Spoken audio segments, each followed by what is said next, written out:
Wait, you've never tried gel printing? You're not alone. Most card makers avoid it because it sounds messy, right?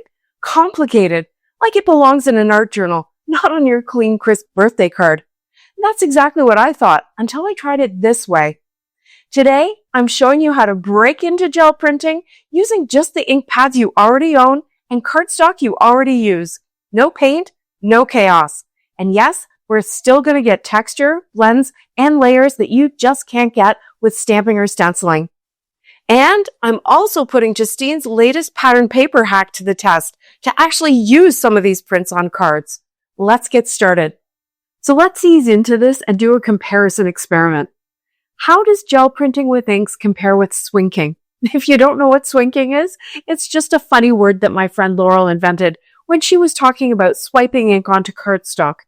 Some people call it direct-to-paper. Whatever you call it, that's what I'm doing here with my 4 inks. Goldenrod, Sauna, Dragonfruit, and Glacier. I'm using Hammermill 100-pound color copy cover, and I'm using my Catherine Pooler and Concord and 9th inks. They're similar in that they're dye inks on foam pads, which means it's easy to transfer the ink onto the cardstock.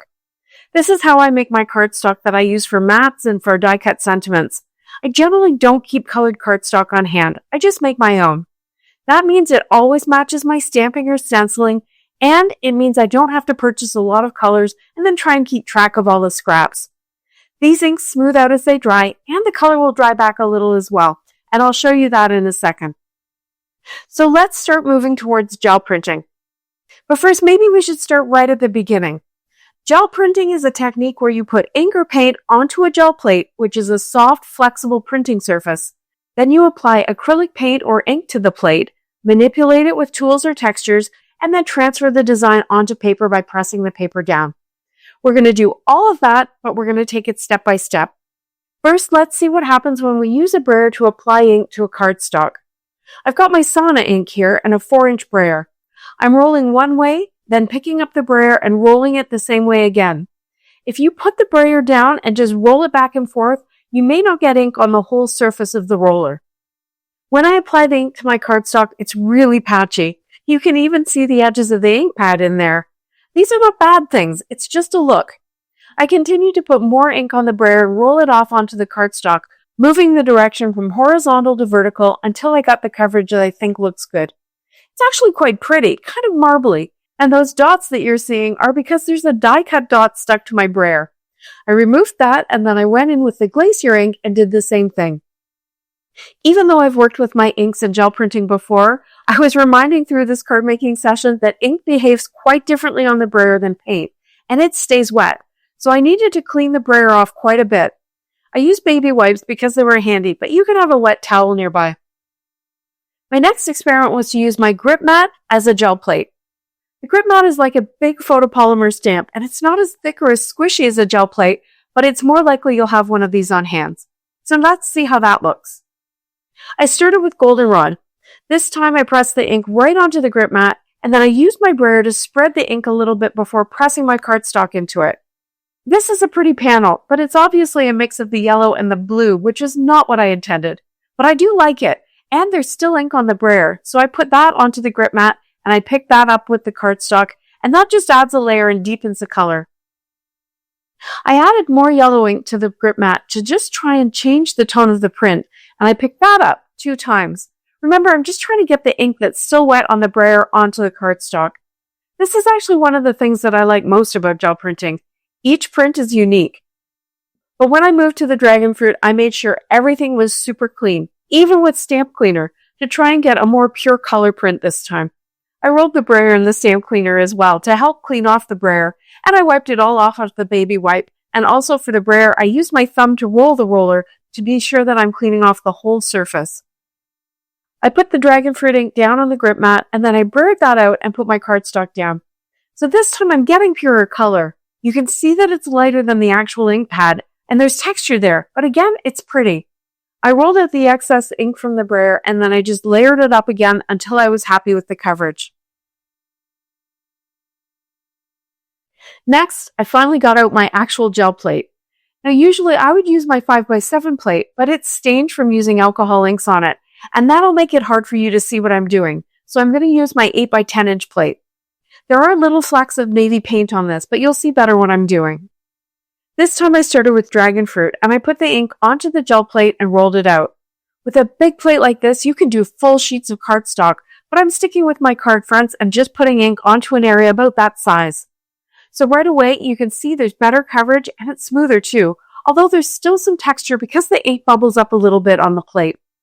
I layered it up to see how dark I could get it. Remember, each layer gets 2 pulls because I'm using the ink on the Brayer for the second time. I made gel prints just like that for the rest of my colors. Now let's take a look and compare. Here's Goldenrod, the direct-to-paper panel, then the gel print made with the grip mat that still had that blue ink on it, and finally the gel print, which looks like it had some of the Dragonfruit ink on it. Oh boy, cleaning skills need improvement. Next, Sauna, direct-to-paper. It's still not quite dry and there's still some texture. Next, the one where I brayered the ink onto the paper, and finally the gel print, which is pretty close to the direct-to-paper and quite smooth. Next is Dragonfruit, direct-to-paper, gel print using the grip mat, and gel print with the plate. And finally Glacier, direct-to-paper, brayered onto the paper, and gel print. Now those are the very, very basics. And to be honest, if I need one panel of solid cardstock, I'm probably going to go direct-to-paper because it's fast and the color is pure. But there's lots of options there for different textures and for changing the tones of your colors. And using a gel plate, especially one this big, is great for covering a full sheet of cardstock fast, which has its uses as well. So now let's make this a little more interesting and try more than one color. I put down strips of color along the gel plate, and this time I used my big brayer. This one's harder to find, but it's very useful because it's 6 inches wide and makes blending 4 colors like this very easy. I'm rolling it up and down, just moving it a little bit side to side to get those colors to overlap and blend. See how pretty? But of course there's still more ink on the brayer, so I'm able to easily go back in and deepen that up with another pull. So smooth. This is actually a really good alternative to ink blending if that's something you struggle with. I went back in again to see how much more ink is still on the brayer, and now I'm just going to use some bubble wrap on top to add some texture. This one's covered in gold paint from a previous session, but that doesn't matter. It's removing some of the ink from that gel print, and now when I put the cardstock back down into it and pull it back, you can see the dots I've created. So just with stuff you have lying around, you can add interest to your prints. We could have done that with the one color prints too, to add a little more dimension and interest. So let's try again with a different order of colors. I put them down and brayered it out and put my cardstock down, and I got another soft, pretty blend. I added the extra ink back, and this time I put the cardstock down vertically, so I'm not matching up the colors. See the blends I'm getting? Some people might call this a little muddy, but I actually quite like it. I put more ink from the brayer down, and this time I tried adding some texture with my smooshing tool that I learned how to make from NB cards. It didn't work too well, but wait. I put a whole new layer of ink on the gel plate, and I brayered that out. And this time I spritzed the smooshing tool with some water first. Oh yeah, that's going to give some texture. Wow! See how pretty it is? I love it. I love the warmth from the blends, and I love the texture. It will dry back and be a little more subtle than this, but it's really got some nice depth. Next, I was trying to think of different, interesting ways to put the ink down, and I ended up just kind of doing it randomly. This time I used my tiny baby brayer, and I rolled out each color individually to see if I could minimize the muddification. This time to add some texture, I used another card making tool, a stencil. This one's from StencilGirl, and it's called Lots of Dots. I used a clean piece of cardstock over top to lift up the ink that's visible through the holes in the stencil. Isn't that fun? And then I removed the stencil and picked up what was left of the ink with another clean piece of cardstock. So now I've got the positive and the negative, but perfectly matching. And it's worth mentioning that this is a big difference between using inks and paints for printing. We card makers already know how to clean up inks. I can just rinse the stencil in water and it's back to its original state. Paints are a little more work to clean off stencils. But another thing you can do with a stencil is put it on a piece that's already been printed.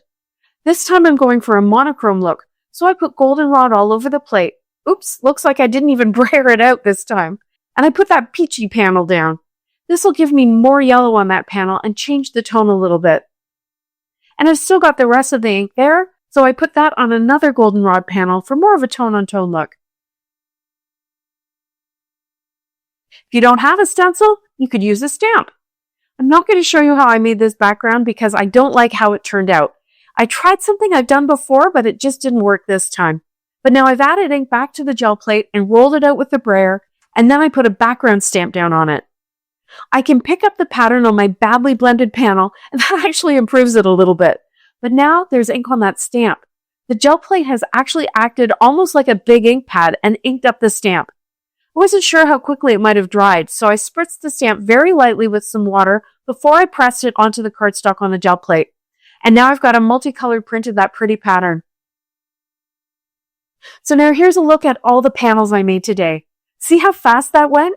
See how easy it is to just try one more thing? And there's lots more I could have shown you. I'm not going to make cards with all of these today, but I did want to try out Justine's latest pattern paper hack for mixing and matching. If you haven't seen it, I'll link it below. But she says start with a busy pattern that you like, and then add a second, less busy pattern, and then finally a neutral. Now I don't really have neutral, so I'm going to use my solid color panels. To be fair, it's pretty easy for me today because all the panels were made with the same 4 inks, so of course they're going to match. I used these 3 panels to make 2 cards. First, this Z-fold birthday card. I used strips of the 2 more pattern papers on the front of the card, and then used the more solid one as a strip on the back panel, as my sentiment, and as my flower embellishments. I did bring in a second solid, the blue, for the flower centers. For this birthday card, I used another chunk of that busy dotted panel, along with part of that very blended panel, which I ran through my machine with a dotty Altenew embossing folder to kind of tie in the dots. I used the Sauna and Glacier to create double mats for my Avriel birthday sentiment. I finished with 2 little die-cut stars, and I didn't really need much else because I had spritzed all my panels with shimmer spray and splattered some gold watercolor on them for shine. See, that wasn't scary at all. All you probably need to add to your stash is a brayer. No fancy supplies or a full-on mixed media setup. I think this is one of the easiest, most fun ways to add texture and depth to your cards without stepping too far out of your comfort zone. If this got you curious about what else gel printing can do, I've got 2 more videos lined up for you. One's all about using watercolor powders for some seriously easy but magical prints. And the other's about how I finally stopped being afraid of acrylic paints.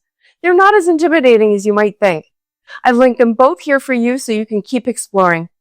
Thanks so much for watching. See you next time.